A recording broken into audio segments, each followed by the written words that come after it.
안녕하십니까. 9월 26일 토요일 말씀 묵상 시작하겠습니다. 오늘 말씀은 고린도전서 15장 35절에서부터 50절까지 다루겠습니다. 날마다 솟는 샘물에서는 49절까지 되어 있는데요. 50절이 지난 20절처럼 그 전 단락의 결론을 이루면서 동시에 다음 단락의 서두를 이루는 구절이거든요. 그러다 보니까 오늘 50절까지 다루고 내일도 50절을 함께 다루는 것으로 하겠습니다. 오늘 본문이 상당히 좀 길기 때문에 좀 묵상의 길이가 상당히 길 것 같긴 한데요. 오늘 또 바울이 상당히 신학적으로 이 부활에 대해서 설명하고 있는 부분이거든요. 조금 집중해서 말씀을 조금 더 깊이 들으셨으면 좋겠습니다. 그러면 말씀을 함께 보도록 하겠습니다.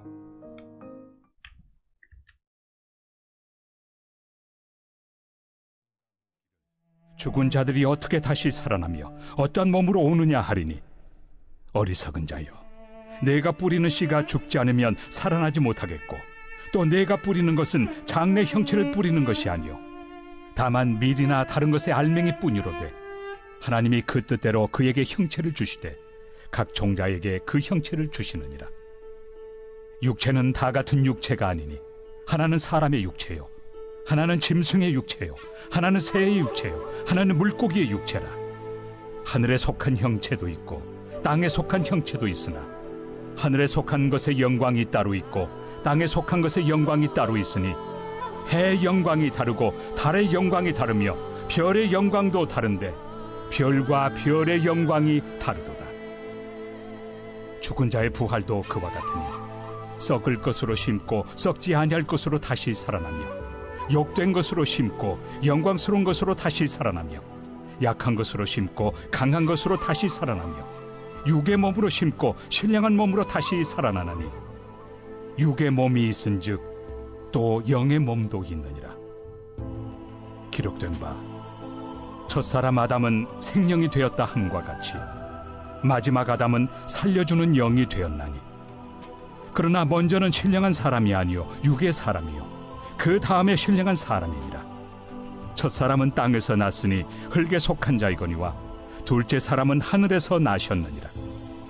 무릇 흙에 속한 자들은 저 흙에 속한 자와 같고, 무릇 하늘에 속한 자들은 저 하늘에 속한 이와 같으니, 우리가 흙에 속한 자의 형상을 입은 것 같이 또한 하늘에 속한 이의 형상을 입으리라. 형제들아, 내가 이것을 말하노니 혈과 육은 하나님 나라를 이어받을 수 없고, 또한 썩는 것은 썩지 아니하는 것을 유업으로 받지 못하느니라. 네, 지금 우리는 고린도전서 마지막 부활을 다루고 있는 부분을 다루고 있습니다. 그런데 특별히 이 15장 부분에 우리가 다시 한번 떠올려 보실 필요가 있어요. 15장 처음 시작할 때에는 1절부터 20절까지는 부활이 왜 타당한가? 많은 증인들이 보았다. 그 증인들이 우리들에게 어떤 의미를 가지고 있는가에 대해서 굉장히 강력하게 논리적으로 설명을 했어요. 그 다음에 신학적으로 이제 이 부활이라는 것이 단순히 우리가 살아난다, 그 정도의 문제가 아니라 온 우주를 하나님의 나라로 만들어 가시는 데 있어서 필수적인 것이다. 그렇기 때문에 하나님께서는 모든 사람들을 다 부활하실 것이다. 즉 우주적인 차원의 신학 설명을 이제 20절부터 28절까지 했습니다. 그 다음에 어제 본문인데 상당히 목회적이에요. 한번 생각을 해봐. 지금 죽은 자들을 위해서 세례받는 사람들, 즉 나 죽고 난 다음에 그 사람 만나겠다고 예수 믿겠다고 오는 사람들을 한번 생각을 해봐. 그 사람들에게 있어서 부활이 없다고 하면 그게 말이 되겠어? 나는 날마다 죽는 삶을 살아가면서 이 일을 위해서 헌신봉사하고 있다. 부활은 반드시 있는 거야. 이렇게 자신의 삶과 그 교회에서 일어나고 있는 목회적인 현실적인 모습들까지 다 제시하면서 하나의 그 클라이막스를 이루죠. 그리고 이 클라이막스는 나는 날마다 죽노라 하는 것이 이 15장 전체의 어떻게 보면 클라이막스라고 할 수 있는데, 그 클라이막스를 이루는 29절부터 34절 어제 본문을 앞뒤에서 신학적인 타당성을 계속 제시하고 있어요. 하나님께서 이것을 왜 어떤 의미로 이런 이 부활의 섭리를 하셨는가에 대해서 쭉 설명해 나가는데, 특별히 아담과 그리스도, 첫째 아담인 그 범죄한 아담과 둘째 아담인 우리 예수 그리스도께서 어떠한 방식으로 첫째 아담이 모든 사람을 다 죽게 하는 죽음의 첫 열매였다면, 우리 그리스도께서는 부활의 첫 열매가 되셔서 우리를 모두 새롭게 살게 하신다라는 것을 선포하고 있었죠. 그리고 또 오늘 여기서 그 첫 아담이 육체 썩을 몸의 시작을 알리는 사람이었다면, 우리 주 예수 그리스도는 썩지 않을 몸, 영원한 몸을 가지신 분으로서 우리들에게 오셨다, 이런 이야기를 이제 하고 있습니다. 상당히 조금 신학적인 내용이죠. 이거 보시면 여기 좀 이해 안 되시는 분들은 다시 한번 보시면요, 이게 소설에서 왜 발단, 전개, 절정, 하강, 결말 그런 거 있지 않습니까? 그와 비슷합니다. 이 A 처음 시작 부분이 발단, 보통 소설에서는 발단에서 어떤 갈등이 벌어지면 맨 마지막에 그 갈등이 해소되잖아요. 비슷한 이야기가 나오죠. 그리고 B라고 해, B-라고 제가 표시해 놓은 것은 결국은 전개와 하강이라고 할 수 있습니다. 어떤 이야기들이 쭉 풀어져 나가고 그 이야기 다시 결속되어 나가는, 이제 그 이야기들 쭉 번져 나가다가 다시 그것이 이제 하나로 뭉쳐져 나가죠. 해결이 되어 가는. 그리고 그 X, 절정 부분에 보통 그 쓰는 사람, 소설이라면 소설가가 정말 자기가 말하고자 하는 거, 자기가 이 소설을 통해서 선포하고자 하는 메시지가 보통 그 절정부에 들어가잖아요. 여기도 마찬가지입니다. 사도 바울이 이런 식으로 부활은 반드시 있다라는 것을, 타당하다는 것을 이야기하면서 내일이 아니죠. 월요일 본문 보시면 이제 부활을 선포하면서 끝나는데, 그 부활을 반드시 있다 이야기를 하고, 그리고 신학적으로 그것이 어떤 의미를 가지고 있는지 설명한 다음에, 봐라, 우리는 이 부활을 확신하는 삶을 가지고 부활을 확신하는 삶, 그것을 신앙생활이라고 생각하고 살고 있지 않느냐, 이렇게 이야기하고 다시 이제 그 신학적인 설명을 쭉 이어나간 다음에, 그러므로 부활은 반드시 있느니라 하고 선포하는 그런 내용이라고 보시면 되겠습니다. 그래서 오늘 본문은 이렇게 이 부분이 이 35절부터 50절까지라고 볼 수 있는데요. 근데 오늘 본문은 크게 둘로 나뉘어요. 하나는 뭐냐 하면 이 영광이라는 문제가 나타나고요. 41절까지입니다. 그리고 42절부터 50절까지는 이제 흙에 속했냐, 하늘에 속했냐, 땅에 속했냐, 하늘에 속했냐, 육에 속했냐, 영에 속했냐, 이런 개념으로서 설명을 해 나가는데요. 그래서 오늘 본문이 조금 길죠. 35절부터 41절, 42절부터 50절, 이렇게 둘로 나뉠 수 있는 본문입니다. 여하튼 본문, 일단 첫 번째 부분 한번 살펴보겠습니다. 35절부터 38절까지 보겠는데요. 그 다음에 보시면 41절까지거든요. 35절부터 41절이 큰 덩어리인데, 이 큰 덩어리도 한 덩어리인데, 한 덩어리도 한꺼번에 다루긴 좀 그러니까 좀 나누어서 다뤄보면요. 어떤 사람이 묻기를, 죽은 자들이 어떻게 다시 살아나며 어떠한 몸으로 오느냐 하리니, 죽어서 썩었는데 어떻게 다시 살아나겠느냐? 그 몸은 다 썩었는데 그럼 어느 몸을 입는단 말이냐? 이렇게 질문을 하는 사람이 있는데, 바울은 어리석은 자여, 이런 말을 쓰면서 그 몸이 아니다 이거죠. 네가 갖고 있던 그 몸이 아니다 이겁니다. 네가 뿌리는 씨가 죽지 아니하면 살아나지 못하는데, 뿌리는 것은 미랄 같은 거를 뿌리지 않느냐? 장래의 형체를 뿌리는 것이 아니지 않느냐? 밀을 심으면 이 싹이 나고 잎이 나고 그 열매가 맺히지만, 그 씨앗은 하나 조그마한 그 씨앗, 그냥 그만 조그만 것 하나, 조그만 동그란 덩어리 하나이잖아요. 그것에서 밀이라는 그 모습이 나타나지 않습니까? 그 조그만 씨앗 하나가 어떻게 그 작물들이 되겠느냐? 그것과 같다. 우리의 몸이란 것이 우리가 잃었던 이 몸이 다시 살아난다고만 생각해서는 안 된다. 근데 이게 이 당시 사람으로서는 굉장히 부활 이야기하면 그렇게밖에 생각을 못 하거든요. 왜 이집트에서 미라 만드는 것도 마찬가지 아닙니까?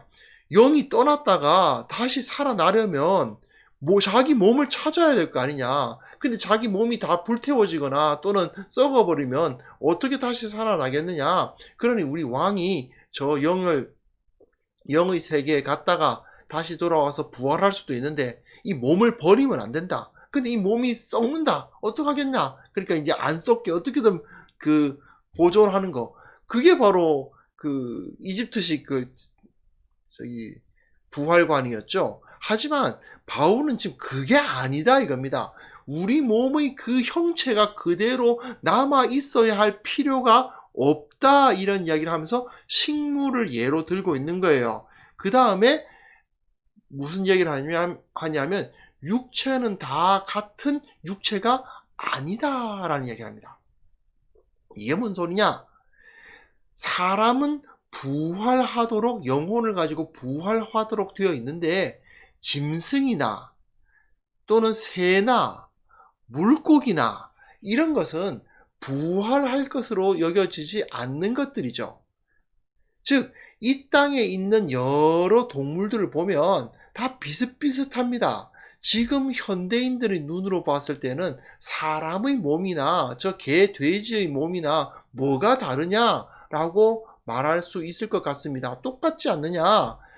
물론 현대의 과학적 세계관을 가진 사람들은 그렇게 볼 것 같은데요. 사실은 현대 과학적 세계관을 가진 사람들만 그랬던 게 아니고 이 당시의 사람들도 마찬가지였습니다.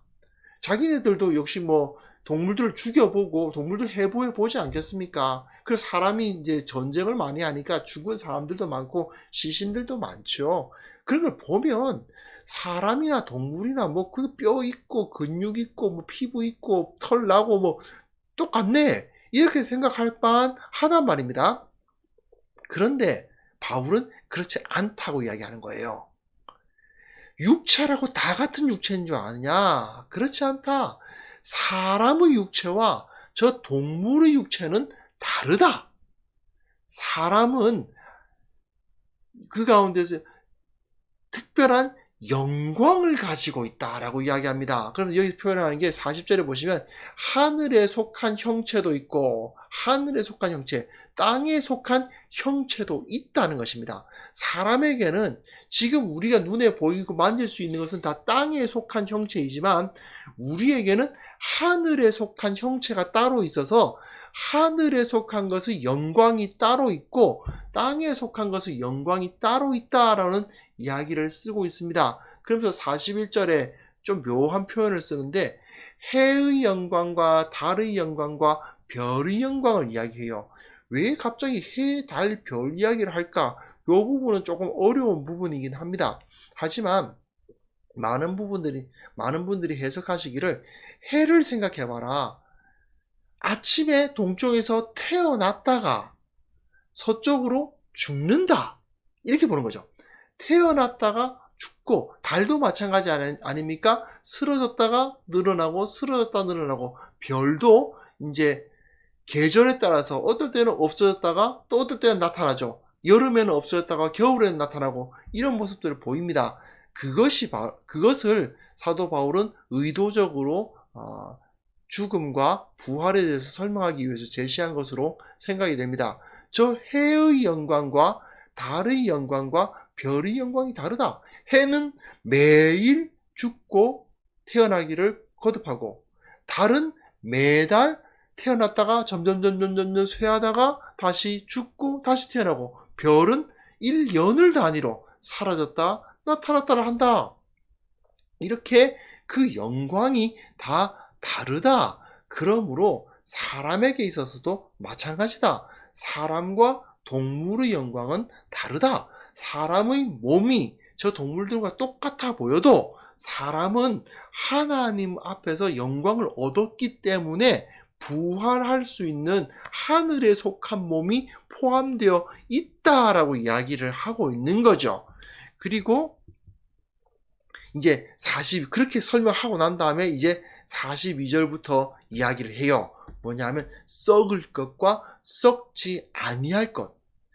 우리 몸은 다 썩을 것들인데, 근데 우리 몸에 보이지 않지만 어떤 형태로 우리에게 임해 있는지는 알 수가 없지만 우리에게 썩지 아니할 것이 있다는 겁니다. 죽은 자의 부활도 그와 같으니, 이런 말을 쓰면서 우리가 죽으면 썩을 것들은 다 심어진다. 하지만 썩지 아니할 것이 다시 난다는 것이죠. 이제 곡식을, 씨앗 같은 걸 심는 것이 그겁니다. 곡식 씨앗은 어떻습니까? 그 동그랗게 생긴 조그만 것은 썩는다는 거죠. 그 안에 들어가서 썩는다, 죽는다. 하지만 거기서 나는 잎사귀들은 어떻습니까? 썩지 아니할 것으로 난다는 거죠. 그럼 그 썩을 거하고 썩지 아니할 거하고 같이 생겼냐? 다르다는 거죠. 그렇지 않습니까? 다르죠. 씨앗은 썩을 것이고 그 싹은 썩지 아니할 것인데, 이것이 함께 있는 것 같지, 근데 그 씨앗에서 이것이 나니 함께 있는 것 같지만, 그죠? 함께 있는 것 같지만 전혀 다릅니다. 이게 바로 사도 바울이 설명하고 있는 거예요. 우리의 몸과 지금 현재 우리가 가지고 있는 이 몸과 이후 부활했을 때의 몸은 마치 밀알의 씨앗과 미리 자란 그 곡식으로서 자란 그것이 다르듯이 다를 것이다. 그러나 그렇다고 해서 그 곡식 난 것이 이 씨앗과 다르냐?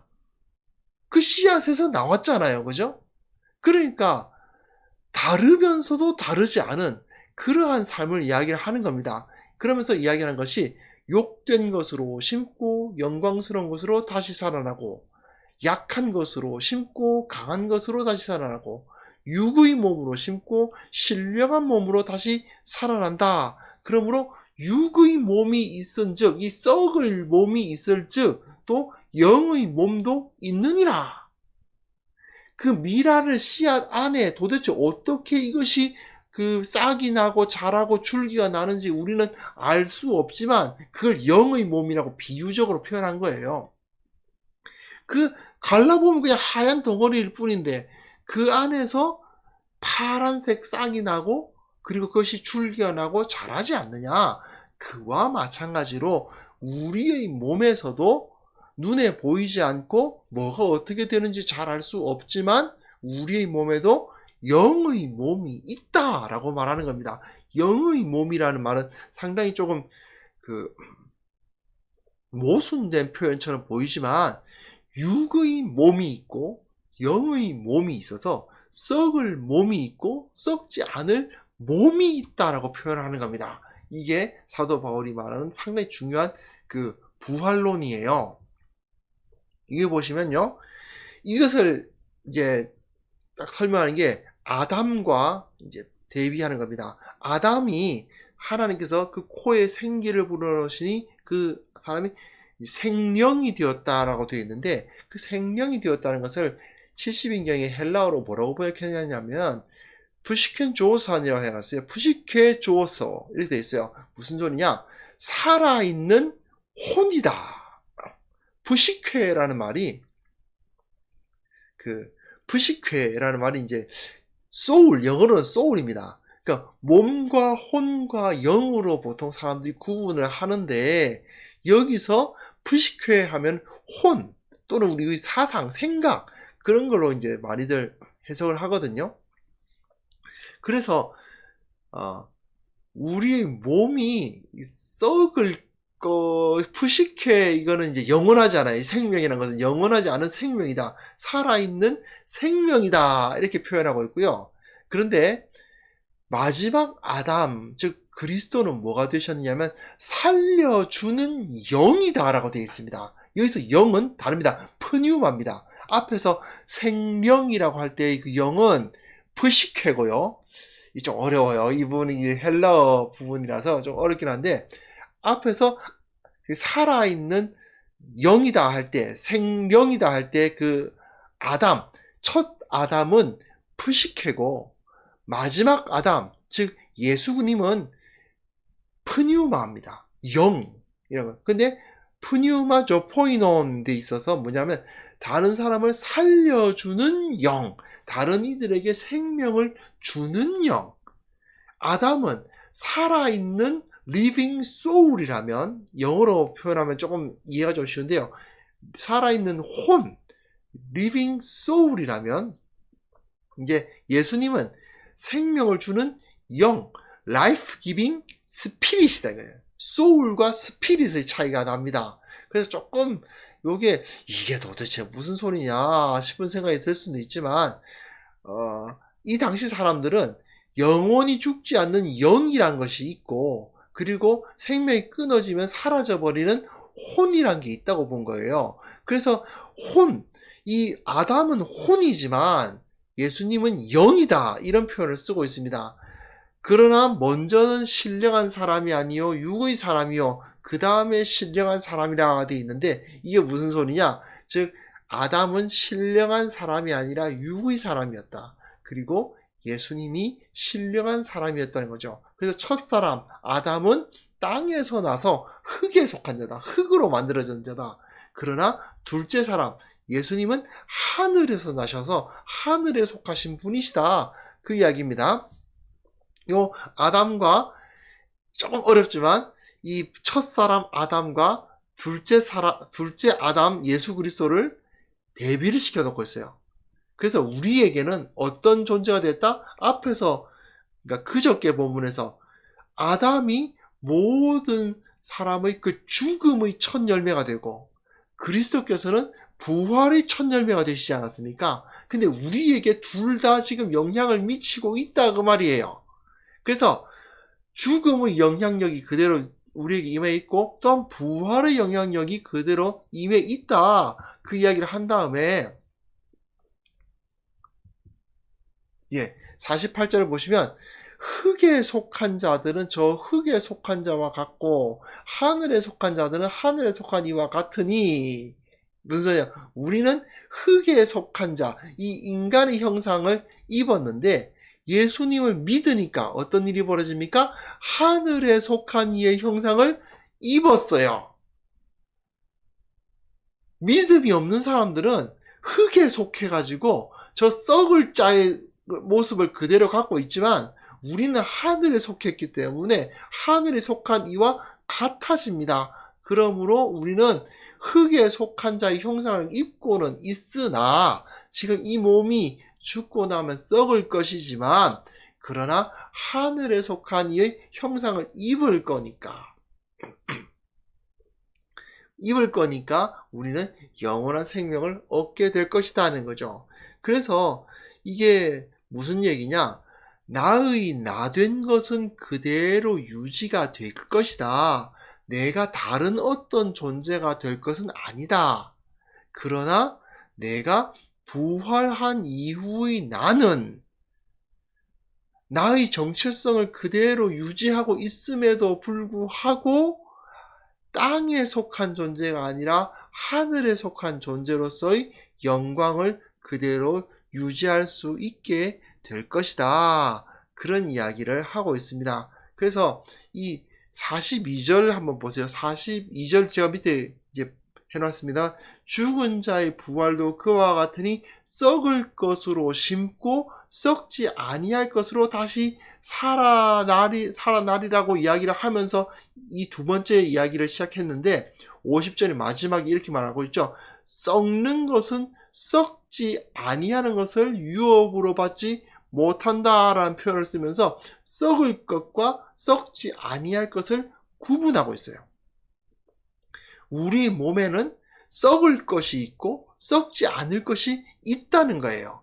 우리는 썩을 것으로 심지만, 우리 가운데서 썩을 것이 죽지만 또한 썩지 아니할 것이 다시 살아날 것이다. 그것이 보이진 않죠. 미랄이나 쌀알 같은 거 갈라서 본다고 해봤자 거기 파란색 싹이 보이진 않지 않습니까? 마찬가지로 우리의 몸에도, 우리 몸에서 부활한 그 썩지 아니할 것이 어떻게 있는지는 안 보여요. 보이지 않습니다. 아마 하나님께서 영으로 부어주실 수도 있죠.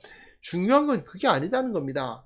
우리가 죽었을 때 썩을 것들이 썩지만 썩지 아니할 것들이 분명히 나타나서 자라나서 하나님 나라를 유업으로 받게 될 것이다. 그 이야기를 하고 있습니다. 그러니까 우리의 혈과 육이 다 썩는다 하더라도 이거 다시 살아날 거니까 이거 보존해야 돼. 뭐 이럴 그런 건 아니라는 거죠. 우리에게는 썩지 아니할 것이 있으니까 보이지 않지만 그래 있으니까 그것을 통해서 다시 살아나는 역사가 일어날 것이니 왜 너희가 두려워하느냐. 그러니까 왜 그리스도인들은 제가 신학교 다닐 때만 해도 그리스도인들은 화장하면 안 된다는 이야기가 있었어요. 그게 불신앙적이라는 거예요. 왜냐하면 몸이 다시 살아나야 되는데 그걸 이제 불태워버리면 어떡하냐. 그렇게 말씀하시는 신학, 사실은 굉장히 지금 그런 가르침이 있었어요. 근데 사실은 이걸 보면 아니죠.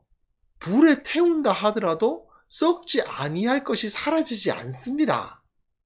우리들은 비록 몸이 다 썩어서 없어진다 하더라도 썩지 아니할 것이 있고 불태워진다 하더라도 불타지 아니할 것이 우리들에게 있는 거예요. 그렇기 때문에 화장을 해서는 안 된다 그런 이야기도 사실은 맞지 않죠. 중요한 건 뭐냐? 우리의 몸은 우리 몸 안에 썩지 아니할 것이 있다. 그게 중요합니다. 자, 디디머스라는 4세기의 신학자이신데, 그러니까 굉장히 초대교회 신학자예요. 디디머스라는 분이 이 구절을 이제 설명을 하는데 뭐라고 했냐면, 그렇다면 어쨌든 다시 살아나는 것은 죽는 몸과는 다르면서 동시에 같은 몸이다. 이런 말을 썼습니다. 제가 보기엔 굉장히 맞는 말이거든요. 우리가 죽는 몸과 다시 살아나는 몸은 다릅니다. 하지만 또한 같은 몸이에요. 무슨 소리냐? 우리는 죽음에 의해서 우리의 썩을 것이 다 썩지만 또한 썩지 아니할 몸이 온전히 다시 자라나서 마치 싹이 나고 잎이 나는 것처럼 그런 것을 나는 온전히 그 모습으로 나타날 것입니다. 내가 죽더라도 다시 부활하면 여전히 나는 나일 것입니다. 지금의 몸과 똑같진 않지만 그러나 지금보다 훨씬 더 나은 그리고 나의 나됨이 전혀 흔들리지 않는 그러한 부활이 우리에게 있을 것입니다. 이건 우리들에게 여러 가지 생각을 하게 해요. 왜냐하면 뭐 농담으로 이번 생은 망했어요 뭐 이런 말도 하시는 분들이 계신데 이번 생은 망했다. 다음에는 다르게 태어나 보겠다. 그런 말 아니겠습니까? 근데 아닌 거예요. 나의 나됨은 변하지 않아요. 가끔 이제 다른 이런 분들이 계세요. 내가 여성도들이 난 남자였으면 좋겠는데 부활하면 남자로 태어날 수 있냐 뭐 이렇게 말씀하시는 분도 있고 내가 지금 이렇게 생겼는데 좀 더 잘생기게 태어났으면 좋겠는데 또는 내가 뭐 이제 저 미국인으로 태어났으면 좋겠는데 뭐 이런 식의 생각을 하시는 분들이 계세요. 안타깝게도 부활의 그 가르침에 의하면 나의 나됨은 변하지 않습니다. 물론 다르겠지만 나의 나됨은 변하지 않을 겁니다. 그러면 나는 지금 나 자신의 모습이 너무 싫은데 어떻게 그럴 수가 있나? 나 진짜 하나님께서 부활한 다음에는 나의 이 모습 너무 싫다. 나는 다른 존재가 되고 싶다. 이렇게 말씀하시는 분들이 계세요. 하지만 하나님의 대답은 이것일 것입니다. 나는 너의 너됨 그대로 사랑하는데 너는 왜 너 자신을 사랑하지 않느냐? 이렇게 물으실 겁니다. 나의 나됨은 변하지 않아요. 내가 보이지 않는 이 썩을 몸 가운데 썩지 않을 몸이 영적인 몸이 있고 나는 나의 나됨이 변화되지 않는 그러한 과정 가운데 있을 것입니다. 이걸 생각한다면 나에게 주어진 이 나의 나됨이라는 것은요 굉장히 소중한 겁니다. 영원한 거예요. 버릴 수 없고요. 사랑받기에 합당한 것입니다. 존중받기에 합당한 존재예요. 근데 나의 나됨을 부정하고 싶어 한다거나 내가 부활한 다음에는 좀 다른 어떤 존재였으면 좋겠다라고 생각한다는 것은 하나님께서 우리에게 허락하신 은혜를 얕보는 거죠. 나쁘게 보는 것입니다. 하나님께서 나에게 나쁜 것을 주셨다고 말하는 것과 마찬가지거든요. 그렇지 않습니다. 우리는 결코 그런 식의 생각을 해서는 안 된다 하는 것을 생각해 보게 되고요. 또 그 외에도 너무 많죠. 우리가 죽고 난 다음에라도 우리의 소중하고 우리 사랑하는 사람들 다시 만날 수 있을 것이다. 우리의 관계는 끊어지지 않을 것이다. 나의 과거가 사라지는 것이 아니다. 나의 현재는 그대로 영원히 나의 마음속에 나의 영적인 그 썩지 않는 몸 가운데 함께 있을 것이다. 이런 것을 생각해 볼 수가 있죠. 참 여러 가지를 많은 것들을 생각해 보게 되는 그런 본문인데요. 중요한 것은 내 삶이 죽고 나면 끝이라는 사고방식은 이제 완전히 버려야 됩니다. 나의 삶은, 내 생명은 영원합니다. 우리 주님이 나와 함께 하시고 우리 주님이 나를 썩지 아니할 몸으로서 다시 자라나게 하실 것이기 때문입니다. 이 사실을 기억하시고 잠깐 묵상해 보는 시간도 가지셨으면 좋겠어요. 이 영원한 몸을 내가 갖고 있다면 나는 어떻게 내 삶을 살아갈 것인가? 이 삶 끝내버리고 내버리고 다시 시작할 수 있는 것이 아니기 때문에 지금 살아가는 하루하루가 너무너무 중요하겠죠?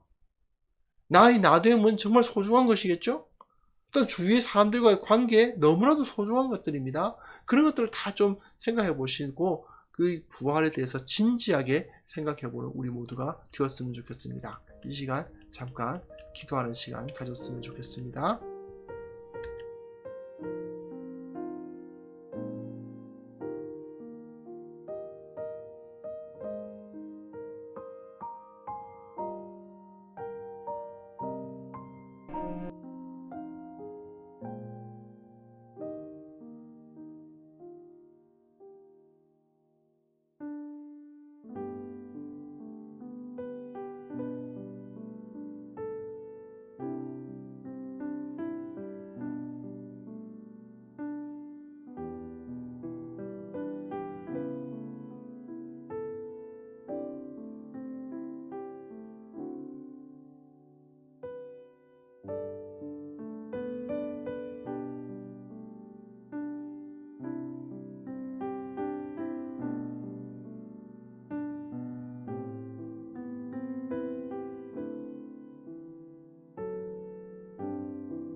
하나님 아버지, 나에게 이 영광스러운 썩지 아니할 몸이 있다는 사실을 믿고 내게 이미 준비되어 있는 그 영광스러운 하늘에 속한 몸을 바라볼 수 있도록 도와주옵소서.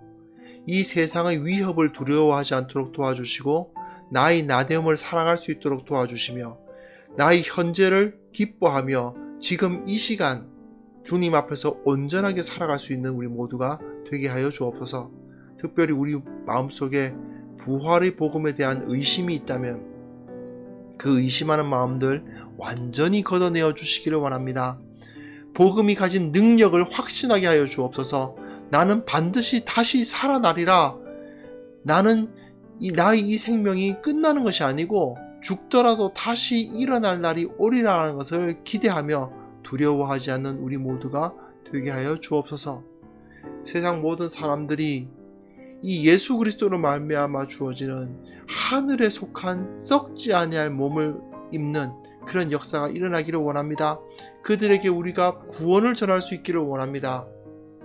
우리를 사용하여 주셔서 하나님 나라의 영광을 이 땅 가운데 선포하여 주옵소서. 우리들 마음속에 여러 가지 잘못된 생각들 가지고 있었다면 고쳐주시고 주님께서 우리에게 베풀어 주신 그 은혜를 기뻐하는 자들 다 될 수 있도록 은혜 위에 은혜를 부어 주옵소서. 오늘 하루 주님 앞에 의탁드립니다.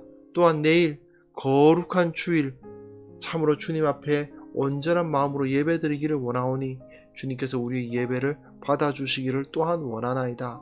주님께서 우리와 함께 하시고 필요한 것들을 채워주시고 위험에서 지켜주시며 무엇보다도 주님께서 주시는 그 평안 가운데 하루하루를 살아갈 수 있도록 우리와 함께 하여 주옵소서. 예수님의 이름으로 기도합니다. 아멘.